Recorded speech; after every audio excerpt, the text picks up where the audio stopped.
Hello friends मैं रुमाना आशा करूँ आपलोक सकलो भाले आछे। तो आज आलोचना करिम साइंस एंड इभिएसर सेकेंड टपिक द्वितीय टपिक बायुमंडल और यार विभिन्न स्तर बायुमंडल काকৈ यार विभिन्न स्तरर विषय जानिम धुनियाके आलोचना करिम लगते यार ओपरत केनेकुवा धৰণৰ क्वेश्चन आहिब पारे तारे केटामान क्वेश्चन आमी इतिया चाওক बायुमंडल की হয় बायुमंडल की आमी সকলোৱে कम बेसी परिमाणे जानुৱে बायुमंडলৰ বিষয়ে आमी অৱগত হ'লে কি হয় যে আমি অনুভৱ কৰি আছো কি যে আমাৰ চাৰিওফালে বায়ু কি কৰি আছে চলাচল কৰি আছে না নাই আমি দেখা পোৱা নাই কিন্তু অনুভৱ কৰিব পাৰো যে আমাৰ চাৰিওফালে বায়ু চলাচল কৰি আছে এতিয়া বায়ু যে চলাচল কৰি আছে বায়ুৰ যেটো আৱৰণ আছে এই আৱৰণটোকে কি বুলি ক'ব বায়ুমণ্ডল বুলি ক'ব আৰু বায়ুমণ্ডলটো কি হয় পৃথিৱীৰ যেটো মধ্যাকৰ্ষণ শক্তি আছে এই মধ্যাকৰ্ষণ শক্তিৰ কাৰণে কি হৈ আছে পৃথিৱীৰ গাত এই বায়ুমণ্ডলটো লাগি আছে এতিয়া চাওক বায়ুমণ্ডলৰ আকৌ উপাদান তিনিটা আছে উপাদান বিভিন্ন গেছ বায়ুমণ্ডলত কি আছে বিভিন্ন গেছ আছে না নাই বিভিন্ন ধৰণৰ গেছ আছে লগতে জলীয় বাষ্প আছে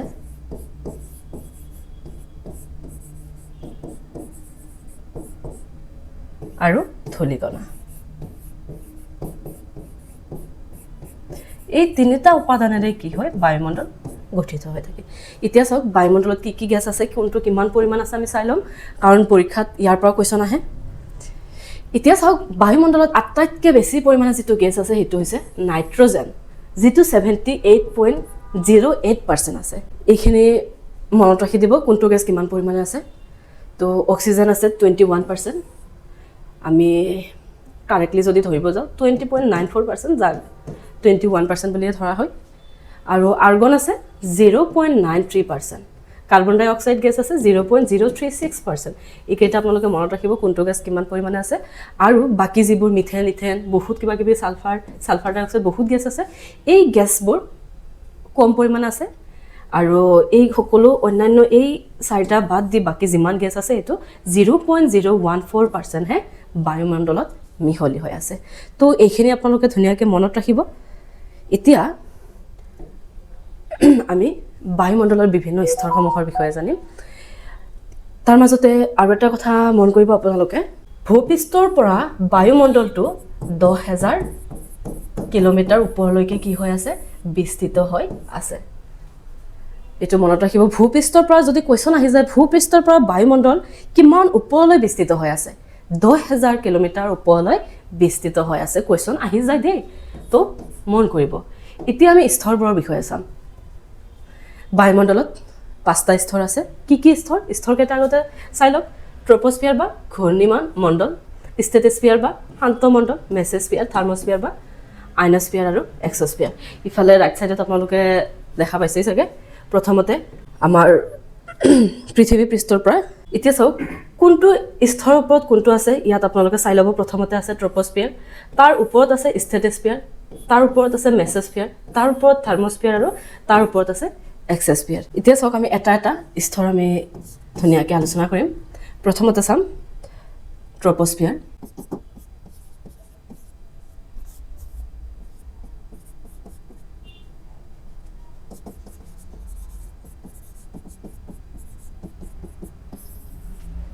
এতিয়া চাওক ট্ৰপোস্ফিয়াৰটো কি হয় বায়ুমণ্ডলৰ আটাইতকৈ তলৰ স্তৰ বায়ুমণ্ডলৰ আটাইতকৈ তলৰ স্তৰ আৰু বায়ুমণ্ডলৰ আটাইতকৈ ঘন স্তৰ বুলি ইয়াক কোৱা হয়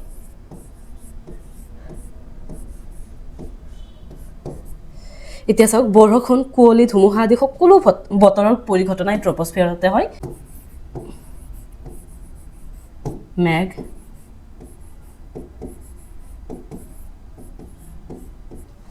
বৰষুণ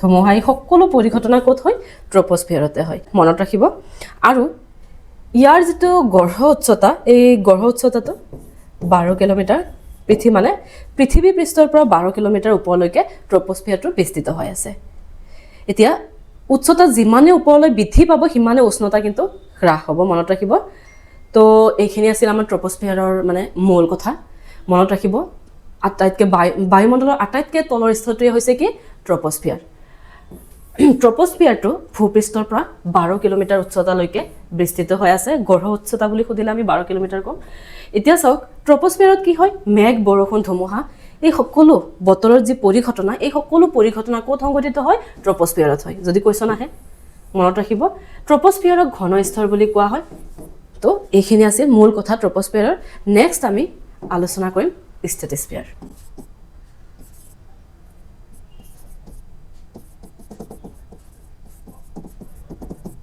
এতিয়া চাওক ষ্ট্ৰেটোস্ফিয়াৰটো পৃথিৱী পৃষ্ঠৰ পৰা 50 কিলোমিটাৰ ওপৰলৈকে বিস্তৃত হৈ আছে পৃথিৱী পৃষ্ঠৰ পৰা কিমান ওপৰলৈ বিস্তৃত হৈ আছে 50 কিলোমিটাৰ ওপৰলৈকে তাৰ পিছত ইয়াত কি হয় ডাৱৰ আৰু বতৰৰ পৰিঘটনা কিন্তু ইয়াত নাথাকে ডাৱৰ আৰু বতৰৰ পৰিঘটনা ইয়াত নাই যাৰ বাবে এই ট্ৰপোস্ফিয়াৰ বা এই স্তৰতে কি কৰিব পাৰে উৰাজাহাজবোৰ উৰিব পাৰে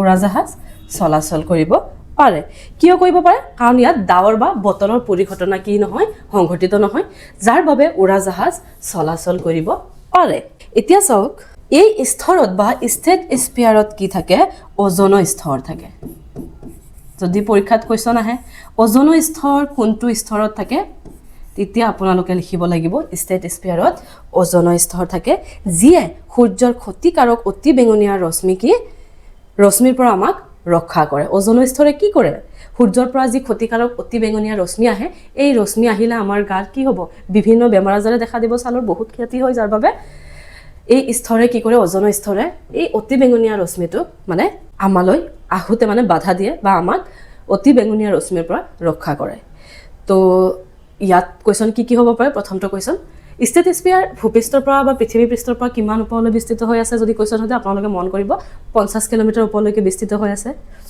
তাৰ পিছত ডাৱৰ আৰু বতৰৰ পৰিৱৰ্তন নোহোৱা বাবে ইয়াত আকাশী যানবোৰ চলাচল কৰিব পাৰে এইটো স্তৰত কি কৰিব পাৰে আকাশী যানবোৰ চলাচল কৰিব পাৰে তাৰ পিছত কি কোৱেশ্চন হ'ব পাৰে যে ওজন স্তৰটো কোনটো স্তৰত আছে বা কোনটো স্তৰত বিয়পি আছে ষ্ট্ৰেটোস্ফিয়াৰত বিস্তৃত হৈ আছে এতিয়া চাওক ট্ৰপোস্ফিয়াৰ আৰু ষ্ট্ৰেটোস্ফিয়াৰৰ যিটো সীমা পৃথক যিটো সীমায়ে পৃথক কৰিছে সেই সীমাটোক কি বুলি ক'ব ট্ৰপোস্পজ বুলি কোৱা হ'ব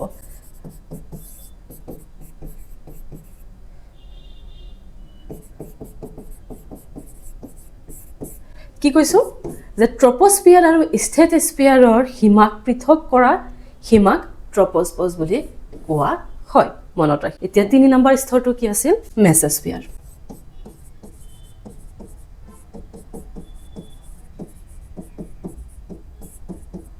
এতিয়া চাওক মেসোস্ফিয়াৰটো 3 নম্বৰ স্তৰ হয় ই পৃথিৱী পৃষ্ঠৰ পৰা 80 কিলোমিটাৰ উচ্চতালৈ বিয়পি আছে ই বায়ুমণ্ডলত আটাইতকৈ শীতল স্তৰ যাৰ বাবে ইয়াক শান্ত মণ্ডল বুলিও কোৱা হয়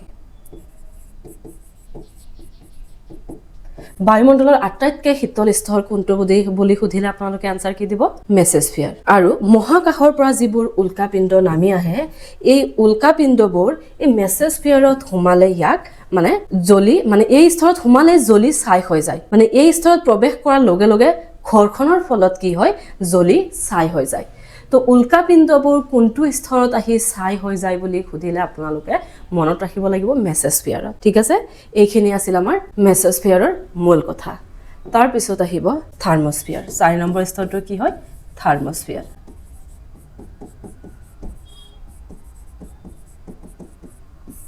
থাৰ্মোস্ফিয়াৰৰ আন এটা নাম কি আয়নোস্ফিয়াৰ কেতিয়াবা আয়নোস্ফিয়াৰ বুলি সুধি দিয়া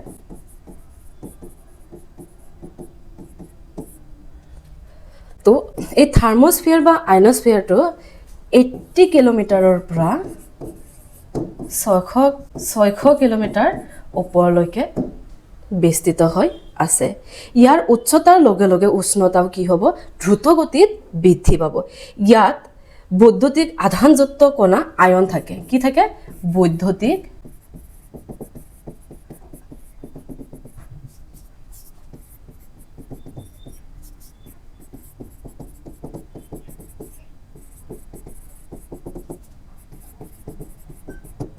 এইটো স্তৰতে বৈদ্যুতিক আধানযুক্ত কণা আয়ন থাকে, যাৰ বাবে ইয়াক আয়নস্ফিয়াৰ বুলি কোৱা হয়। যদি সোধে থাৰ্মস্ফিয়াৰক কিয় আয়নস্ফিয়াৰ বুলি কোৱা হয়, তেনেহ'লে এনচাৰটো কি হ'ব যে থাৰ্মস্ফিয়াৰত বৈদ্যুতিক আধানযুক্ত কণা আয়ন থকাৰ বাবে এইটো স্তৰক আয়নস্ফিয়াৰ বুলি কোৱা হয়। একচুৱেলি এই স্তৰৰ যিটো নামনি অংশ, এই অংশটোক আয়নমণ্ডল বুলি কোৱা হয়, আয়নস্ফিয়াৰ বুলি কোৱা হয়। পৃথিৱীৰ পৰা যিটো ৰেডিঅ' ৱেভছ পঠায়, তো সেই ৱেভছটো এই স্তৰৰ খুন্দাতে কি হয়, খুন্দা খাই পৃথিৱীলৈ পুনৰ ঘূৰি আহে, যাৰ বাবে ৰেডিঅ' যোগাযোগ কি হয়, সম্ভৱপৰ হৈ উঠে। তো সুন্দৰ মেৰু প্ৰভাৱা অৰৰা যিটো আছে এই স্তৰতে দেখা যায়। তো মনত ৰাখিব থাৰ্মস্ফিয়াৰৰ মূল কথা। তাৰপিছত আমাৰ যিটো লাষ্ট যিটো স্তৰ আছে সেইটো কি হ'ব, এক্সস্ফিয়াৰ।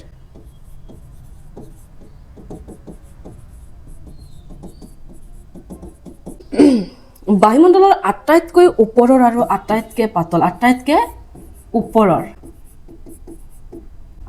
ওপৰৰ আৰু আটাইতকৈ পাতল যিটো স্তৰ আছে সেই স্তৰটোৰ নামেই হৈছে এক্সস্ফিয়াৰ। আৰু এই স্তৰটো ক্ৰমান্বয়ে মহাকাশত মিলি যায়। এই স্তৰত হিলিয়াম আৰু হাইড্ৰজেনৰ দৰে পাতল গেছ ভাহি থাকে। পাতল গেছসমূহ এই মহাকাশতে মানে ভাহি থাকে। যদি কুৱেশ্যনত সোধে হাইড্ৰজেন আৰু হিলিয়াম গেছ কোনটো স্তৰত ভাহি থাকে, তেতিয়া আপোনালোকে আনচাৰত এক্সস্ফিয়াৰ বুলি লিখিব লাগিব, কাৰণ এই স্তৰটো একেবাৰে ওপৰৰ স্তৰ আৰু পাতল স্তৰ, বাহিৰৰ স্তৰ বুলি কোৱা হয়। এই স্তৰত মানে কি হয়, বতাহৰ ঘনত্ব একেবাৰে কম থাকে আৰু হাইড্ৰজেন বা হিলিয়ামৰ দৰে পাতল গেছ পোৱা যায়। তো বেছিভাগ কৃত্ৰিম উপগ্ৰহ এই স্তৰতে পৃথিৱীৰ চাৰিওফালে প্ৰদক্ষিণ কৰে। কৃত্ৰিম যিবোৰ উপগ্ৰহ আছে, যিবোৰ ছেটেলাইট আছে, এইটো স্তৰতে প্ৰদক্ষিণ কৰা দেখা যায়। তো এইখিনি আছিল 5টা স্তৰ। 5টা স্তৰৰ মূল কথা আপোনালোকে নোটছত বাৰু পাই যাব, তথাপিও এইখিনি বস্তু আপোনালোকে ধুনীয়াকৈ মনত ৰাখিব। এতিয়া আমি ইয়াৰ ওপৰত কেনেকুৱা কুৱেশ্যন আহিব পাৰে তাৰে কেইটামান কুৱেশ্যন আলোচনা কৰিম। তো প্ৰথমটো কুৱেশ্যন ইয়াত চাবই পাইছে, পৃথিৱীৰ বায়ুমণ্ডলত সৰ্বাধিক পৰিমাণে থকা গেছবিধ। আমি প্ৰথমতে পঢ়িছোঁ সৰ্বাধিক পৰিমাণে নাইট্ৰজেন আছে, 78% আছে। তো আটাইতকৈ বেছি কোনটো গেছ আছে, নাইট্ৰজেন আছে। নেক্সট কুৱেশ্যন চাওক, বায়ুমণ্ডলৰ আটাইতকৈ তলৰ স্তৰটোৰ নাম কি? আটাইতকৈ তলৰ স্তৰ কোনটো আছিল? ট্ৰপস্ফিয়াৰ আছিলে। আমি ট্ৰপস্ফিয়াৰ পাইছোঁ। তো ট্ৰপস্ফিয়াৰ, তাৰ ওপৰত কি আছিল? ষ্ট্ৰেটোস্ফিয়াৰ, তাৰপিছত মেছস্ফিয়াৰ, তাৰপিছত থাৰ্মস্ফিয়াৰ, আৰু লাষ্ট স্তৰটো কি আছিল? এক্সস্ফিয়াৰ। তো আপোনালোকে ক্ৰমটো মনত ৰাখি দিব, কোনটোৰ পিছত কোনটো আছে, কোনটোৰ উচ্চতা কিমান, সেইখিনি আপোনালোকে মনত ৰাখিব লাগিব। এতিয়া নেক্সট কুৱেশ্যন চাওক, বৰষুণ, কুঁৱলী আৰু ধুমুহাৰ দৰে সকলো বতৰৰ পৰিঘটনা কোনটো স্তৰত সংঘটিত হয়? কোনটোত আছিল? অলপ আগতে পঢ়িছোঁ, অথনিয়ে আমি পঢ়িলোঁ। কোনটোত আছিল? ট্ৰপস্ফিয়াৰত আছিল। আৰু তো 3 নম্বৰ কুৱেশ্যনৰ আনচাৰটো কোনটো হ'ব? অপশ্যন ডি হ'ব। 4 নম্বৰ আছে বায়ুমণ্ডলৰ কোনটো স্তৰত অজনৰ স্তৰ পোৱা যায়? কোনটো স্তৰত পালোঁ? অলপ আগতে পাইছোঁ, ষ্ট্ৰেটোস্ফিয়াৰ। ইয়াৰ শুদ্ধ আনচাৰ কি হ'ব? অপশ্যন বি হ'ব। কুৱেশ্যন নম্বৰ 5, বায়ুমণ্ডলৰ আটাইতকৈ শীতল স্তৰ কোনটো? শীতল স্তৰ কোনটো আছিল? মেছস্ফিয়াৰ আছিল। Option B correct. 6 number question চাওক, মহাকাশৰ পৰা অহা উল্কাপিণ্ড বায়ুমণ্ডলৰ কোনটো স্তৰত সোমালে জ্বলি যায়? কোনটো স্তৰত সোমাই যে জ্বলি যায়? আমি অথনিতে পঢ়িছোঁ। ইয়াৰ কাৰেক্ট এনচাৰ কোনটো হ'ব? Option C, মেছস্ফিয়াৰ। মেছস্ফিয়াৰত উল্কাপিণ্ডবোৰ সোমালে কি হয়? ঘৰ্ষণৰ ফলত জ্বলি যায়। চ' কুৱেশ্যনৰ শুদ্ধ আনচাৰটো হৈ আছে অপশ্যন চি। নেক্সট কুৱেশ্যন চাওক, কোনটো স্তৰত আয়ন নামৰ বৈদ্যুতিক আধানযুক্ত কণা থাকে? কোনটো স্তৰত আয়ন নামৰ যিটো বৈদ্যুতিক আধানযুক্ত কণা, কোনটো স্তৰত? আয়ন হিচাপে মনত ৰাখি দিব আয়নস্ফিয়াৰ। আয়নস্ফিয়াৰৰ আন এটা নাম কি আছিল? থাৰ্মস্ফিয়াৰ। তো ইয়াত দুইটাই দিছে, থাৰ্মস্ফিয়াৰ বা আয়নস্ফিয়াৰ। আয়নস্ফিয়াৰ চোৱাৰ লগে লগে গমেই পাব বাৰু, পৰীক্ষাত যদি এইটো নাথাকে, থাৰ্মস্ফিয়াৰ থাকে, মনত ৰাখি দিব থাৰ্মস্ফিয়াৰ। 8 নম্বৰ কুৱেশ্যন, পৃথিৱীৰ পৰা প্ৰেৰণ কৰা ৰেডিঅ' তৰংগ কোনটো স্তৰৰ পৰা প্ৰতিফলিত হৈ ঘূৰি আহে? ইয়াৰ শুদ্ধ আনচাৰটো আয়নস্ফিয়াৰে হ'ব। অপশ্যন চিটোৱে কাৰেক্ট হৈ আছে। 9 নম্বৰ কুৱেশ্যন, ট্ৰপস্ফিয়াৰ আৰু ষ্ট্ৰেটোস্ফিয়াৰক পৃথক কৰা সীমাক কি বুলি কোৱা হয়? ট্ৰপ'জপ'জ বুলি কোৱা হয়। অপশ্যন চিটো ইয়াত কাৰেক্ট হৈ আছে। আজি লাষ্ট কুৱেশ্যন, 10 নম্বৰ কুৱেশ্যন। আৰু আপোনালোকে MCQ বেছিকৈ কুৱেশ্যন পাব, তাত আপোনালোকে প্ৰেক্টিছ কৰি ল'ব। মই ভিডিঅ'ত 10টা কুৱেশ্যন আলোচনা কৰি দিছোঁ। 10 নম্বৰ কুৱেশ্যনটো আছে, হিলিয়াম আৰু হাইড্ৰজেনৰ দৰে পাতল গেছসমূহ কোনটো স্তৰৰ পৰা মহাকাশত ভাসি থাকে? এইটো কি আছিল? আমাৰ লাষ্ট স্তৰ আছিল, এক্সস্ফিয়াৰ আছিল। এক্সস্ফিয়াৰটো কি হয়? পাতল হয় আৰু একেবাৰে ওপৰৰ বা বহিৰ্ভাগৰ স্তৰ হয়, য'ত হিলিয়াম আৰু হাইড্ৰজেনৰ দৰে পাতল গেছসমূহ ভাসি থকা দেখা যায়। তো আমি